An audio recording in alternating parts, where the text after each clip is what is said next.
que será que as empresas investem rios de dinheiro em formações gerenciais, treinamentos de liderança?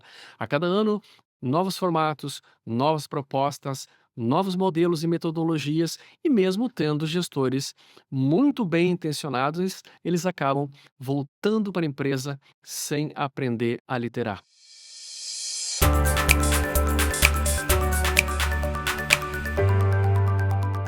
Olá, líder. Olá, gestor, dono de negócio. Aqui é Ricardo Malê. Esse é o primeiro episódio de 2026. Estamos aqui com uma nova vinheta. Estamos aqui trabalhando com um formato um pouco mais pop, né? E nesse episódio eu quero trazer para você uma reflexão que eu acho que é muito pertinente, que é muito importante, sobre a principal falha, né, aquilo que realmente acaba dando errado na formação gerencial, na formação de líderes, e tem sido esse tema uma conversa recorrente, né, que eu tenho aí com o pessoal que me procura, que faz reuniões comigo de diagnóstico, de modelagem gerencial, e acaba que sempre o tema, o assunto acaba caindo nessa conversa, e eu explico, né, esse fator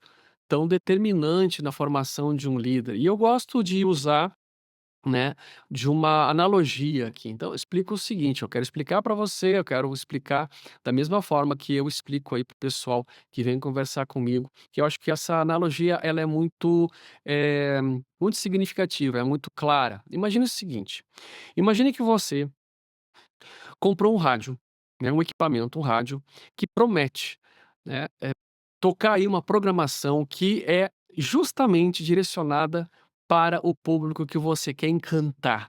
Então essa rádio ela tem o poder de rodar determinadas programações ali, por exemplo, o público gosta de rock, gosta de pop, gosta de samba, né, gosta de notícias, gosta de quadros de variedades, enfim.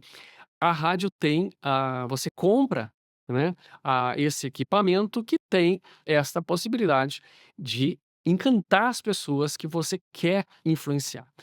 Bom, o que que eu tô querendo falar aqui? É uma analogia ao que o líder deve fazer. O líder ele deve saber tocar a programação correta para cada pessoa da sua equipe de acordo com a sua necessidade. E aí é que tá a armadilha, aí que tá o problema. Quando a gente vai fazer formação gerencial, treinamentos de liderança, em muitos dos casos, né, a gente vai ficar muito focado em técnicas, tá? Então, vamos falar de técnica de feedback, vamos falar de técnica de comunicação não violenta, vamos aprender a fazer análise de perfis, vamos aprender diálogos de influência, ou seja, são as programações que você vai disparar, né, que você vai tocar, dada a situação que você está enfrentando com a tua equipe. Muito bem, parece que faz sentido, né? Puxa, que bacana, eu vou fazer uma formação em liderança e vou aprender uma série de ferramentas e técnicas que eu vou poder aplicar de acordo com a situação que eu estou enfrentando, a situação que se coloca para mim. A princípio parece que faz sentido. E, olhando assim de uma forma imediata, realmente faz, né, e é isso que realmente a gente ensina numa formação gerencial. Ou seja, fulano, olha só, você está enfrentando aqui uma situação com um liderado que quer fazer atividade, mas ele não sabe fazer. Como é que é? O que programação você toca para ele nesse momento? Ou seja, o que que você fala? Como é que você se posiciona? Então, o que que você vai emitir realmente é que vai fazer com que a pessoa consiga fazer o que tem que ser feito. Essencialmente, a liderança tem que fazer isso, né? Tem que saber fazer a pessoa fazer o que deve ser feito. Olha só quanto verbo fazer aí. Mas é exatamente isso. Parece simples, tá? Mas agora imagina o seguinte, imagina que na hora de tocar essa programação, o equipamento que você está utilizando, ou seja, o seu rádio, ele está mal sintonizado, ou está com a pilha fraca, ou está com volume muito baixo, ou ainda com o alto-falante rasgado, né. Como é que vai ser transmitido isso? Então veja, não importa a qualidade da programação que você tem em mãos, que no final do dia o que vai acontecer é que a pessoa do outro lado não vai receber a informação do jeito que tem que receber. Analogamente do que eu estou falando? Eu estou falando que o rádio, o equipamento, é o próprio líder. é a qualidade da pessoa humana que está ali fazendo o trabalho. E é aí que as formações gerenciais acabam falhando. Então, por isso que as empresas investem rios de dinheiros em formações, muitas vezes dão uma olhada lá no que tem, né, na metodologia. Puxa, que legal, tem várias técnicas importantes e tudo mais. Até fala um pouco, né, desenvolvimento comportamental e tudo mais, mas acaba sendo muito raso, acaba sendo pouco. E esse é o ponto que vira completamente a chave. Esse é o ponto que faz a diferença real. Às vezes, é muito mais efetivo você não ter todo aquele primor técnico, por exemplo, num roteiro de feedback, né? Então você tem lá o programinha para dar um feedback corretivo para o teu funcionário, para o teu liderado, e você tem, puxa, você tem um primor técnico ali, mas você está mal sintonizado. Você não está em sintonia com a pessoa. Então não adianta você passar a programação certa se você não consegue fazer a emissão, né, no volume, na frequência, na qualidade necessária para aquela situação. E é aí que entra o diferencial do autoconhecimento. É aí que entra o diferencial da formação das virtudes de um líder. Aí é que entra a importância da gente desenvolver a personalidade do líder, da pessoa, tá? Então, esse é o trabalho. Esse é o trabalho de base. A sanidade psicológica, o autoconhecimento, a profunda reflexão sobre nossas próprias motivações do trabalho para entender outras pessoas. Entender desse mundo, desse cenário, é o que realmente vai fazer de você um líder excelente. É isso que vai fazer a diferença e não somente a técnica. De novo, não estou dizendo que a técnica não seja importante, a técnica sim importa, porque às vezes, por melhor que seja a sua intenção e a sua qualidade como ser humano, sabe aquela frasezinha ou aquela vírgula mal colocada, às vezes ali você acaba botando abaixo toda uma construção. Então, claro que a técnica importa, tudo importa, mas se tivesse que escolher entre ter muita técnica e pouco autoconhecimento, e muito autoconhecimento e pouca técnica, não tenha dúvida que a minha escolha como mentor, como orientador de líderes, seria dizer: reforce o autoconhecimento, trabalhe a sua sanidade psicológica, melhore a sua qualidade humana, as suas virtudes como pessoa. Isso é que vai fazer a diferença na tua relação com as pessoas. Por quê? Bom, vamos lá. Por quê? Porque é o seguinte, quando a gente, eh, tá no dia a dia de trabalho, né, muito líder tem uma visão assim: "Bom, eu tô aqui, eu sou responsável por trazer resultado", e realmente é, sou responsável por trazer resultado. Para isso eu dependo de outras pessoas que trabalham comigo, e essas pessoas precisam desempenhar bem as suas atividades para que o resultado apareça.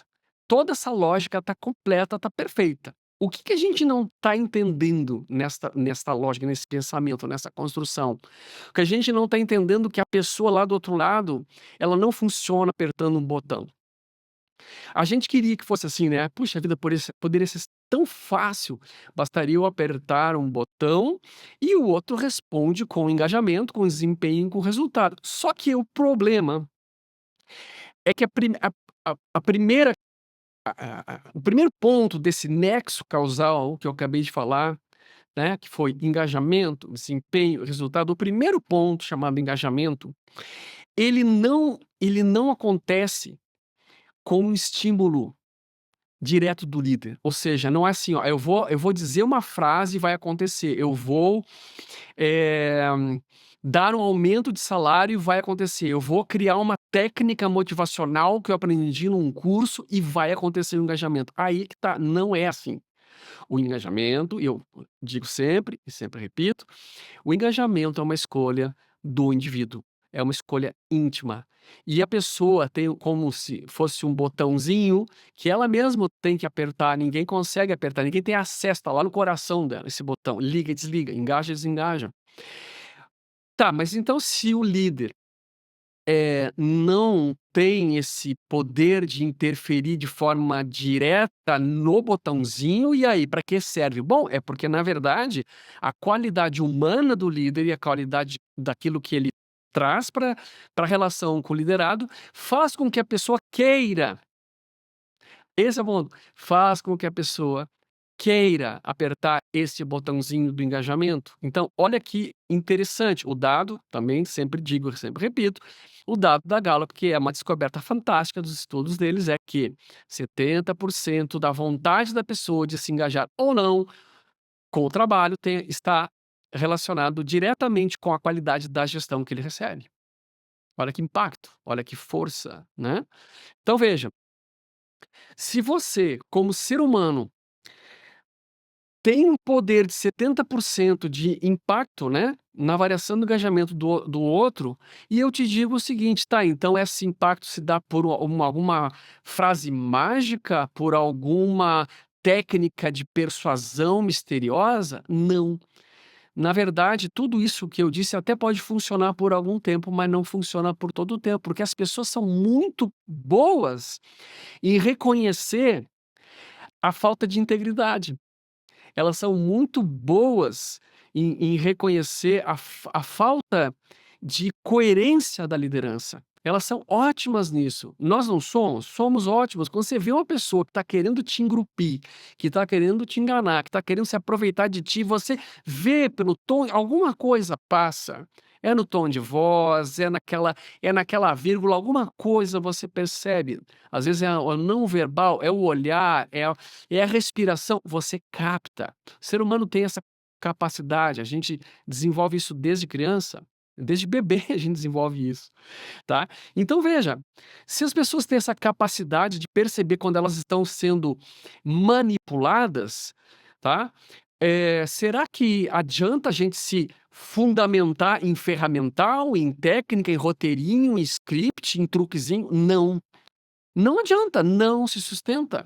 A única saída que tem é a gente se tornar cada vez mais humano, entender de fato a dimensão que o ser humano é, e aí sim, no contato com as pessoas, a gente conseguir uma conexão, um vínculo de lealdade, de confiança, de parceria, que só acontece quando a gente consegue enxergar o outro como pessoa igualzinho a nós. Então, quando a gente enxerga que a outra pessoa também tem desejos, medos, motivações, eh, dúvidas, inseguranças, quando a gente percebe que a outra pessoa tem as mesmas coisas que nós temos, talvez não exatamente do jeito que a gente é, talvez ela enxergue o mundo um pouco diferente, talvez ela tenha motivações distintas da tua, talvez aquilo que te motiva não motiva ela, então não adianta você querer motivá-la, por exemplo, com aquilo que te motiva. Então são muitas é uma frase do momento, né, que todo mundo tá falando, são muitas camadas, né, agora é a frase que todo mundo usa, mas eu fui obrigado a dizer, né, são muitas camadas, tá, realmente, né, nós temos aí a camada, mais interna, né, dessa personalidade aí que tem a ver com os valores que ela traz, aquilo que ela acredita, aquilo que ela valoriza, então entender cada camada, valores, né, por exemplo, as suas motivações, as suas emoções como funciona o seu comportamento, como é que ela se comporta no trabalho, né, como ela produz. Então, são muitas camadas de entendimento, para que a gente consiga ir ganhando intimidade. Aí essa palavra quase que soa como um palavrão, né, mas eu não posso deixar de usar essa palavra, intimidade. Óbvio que eu não estou falando aqui que é a intimidade marido e mulher, pai e mãe, irmãos, familiares, não é disso que eu estou falando, tá. Eu estou falando de intimidade entre pessoas que laboram junto, que precisam atingir resultados para crescerem juntos, que uma depende da outra, e essa intimidade, tá, que eu posso chamar aqui de, irmandade, esse termo eu já usei em outro episódio aqui do nosso podcast, quando eu falo sobre a diferença entre ser amigo, o líder deve ou não ser amigo do liderado. Então quando a gente fala de irmandade, é esse espírito É esse espírito, né, de lealdade, de conexão verdadeira, tá, de construir uma ponte, tá, de pessoa para pessoa, que não tem a ver com amizadezinha, que não tem a ver com tapinha das costas, com sorrisinho amarelo, mas é construir uma relação verdadeira, onde a intimidade se dá, principalmente pelo entendimento que do outro lado existe também uma pessoa. Isso é difícil. É esse ponto que os treinamentos gerenciais acabam não conseguindo transmitir. E o motivo é simples, não é que não querem transmitir, é porque não se aprende isso numa carga horária de, sei lá, 15, 20, 30 horas, que seja uma carga horária de 3 meses, 6 meses ou até mesmo um ano. Esse aprendizado requer um acompanhamento. Esse aprendizado de se tornar verdadeiro, de se tornar íntegro na liderança, requer acompanhamento. De novo, aprender técnicas e ferramentas, sim, isso importa, mas importa muito mais você aprender a ser um ser humano íntegro, completo, capaz de gerar conexão e vínculos de confiança, de irmandade com toda a tua equipe. Isso não é nada fácil, não é nada fácil, porque a gente já entra na empresa estereotipado. Deixa eu desligar aqui o telefone. A gente já entra na empresa com o estereótipo, né, imaginando que, a gente entrou num lugar onde as pessoas ali são meio robozinhos, né, basta a gente dar um comando e as coisas acontecem. Então, não vai acontecer, tá. Bom, fica a reflexão para você aqui sobre tudo isso que nós falamos até aqui. Fica essa reflexão sobre a importância de você se desenvolver, de você se conhecer, de você investir na sua formação gerencial e principalmente mirando num acompanhamento que possa te amparar nesse processo, tá, lado a lado, para que você realmente se torne o ser humano que você pode se tornar e você já é, e só falta agora é o quê? Só falta agora é você aumentar o volume, é você sintonizar e você transmitir aquilo de bom que você tem para as pessoas que estão aí ao teu redor, tá bom? Eu quero te deixar um forte abraço. Esse é o primeiro episódio do ano de 2026. Espero que você tenha curtido, né, o ano de 2025 comigo. Você que já me segue há alguns anos, eu sei que tem gente aí que me acompanha há um bom tempo, né? E espero que esse ano de 2026 seja muito produtivo pra gente e vamos junto, tá? Forte abraço e até o nosso próximo episódio.